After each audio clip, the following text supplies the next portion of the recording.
Assalamualaikum warahmatullahi wabarakatuh. Sugeng siang sedayanipun. Izin nepangaken diri, tepangaken nami kula Muhammad Lutfi, asalipun saking Kemiri Simarjo, Selomerta, Wonosobo. Kula tasih lenggah ing bangku SMK inggih menika ing SMK Negeri 1 Wonosobo.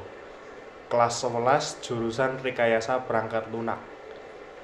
Kula namung tiyang lumrah, nanging alhamdulillah kula nduweni keluwihan.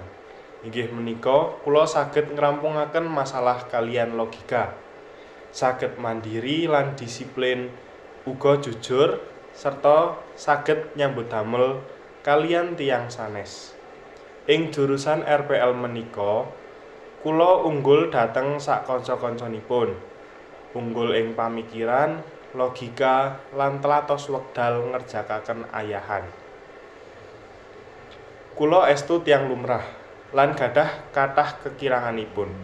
Inggih menika, kula dereng saged wicara ing ngajeng umum.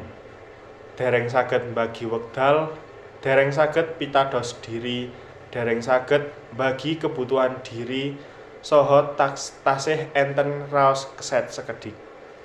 Sanadyan kula kagungan kathah kekirangan, nanging wonten kalangkungan ingkang saged panjenengan tuladha. Salah sawijining kaluwihan kula inggih menika dados tiyang ingkang jujur. Wonten pundiya panggenanipun panjenengan, jujur inggih menika tingkat paling inggil. Tiyang pinter menawi boten jujur, tetep boten badhe dipun pitados tiyang sanes. Ananging ingkang keluwihan menika wonten kekirangan ingkang saged dados anceman saking diri kula piyambak. Inggih menika raos keset. Keset saged ndamel kula boten saged ngatur diri, kirang lebet nindakaken bab ingkang kedah dipun tindakaken. Kula ngagungani katrampilan ingkang kula kuwaosi lan kula tekuni. Inggih menika katrampilan wonten bidang desain grafis lan coding. Saking bidang menika, kula saged kagungan gegayuhan badhe dados web development lan game development. Wonten bidang menika cekap menarik amargi kula remen kaliyan bab enggal.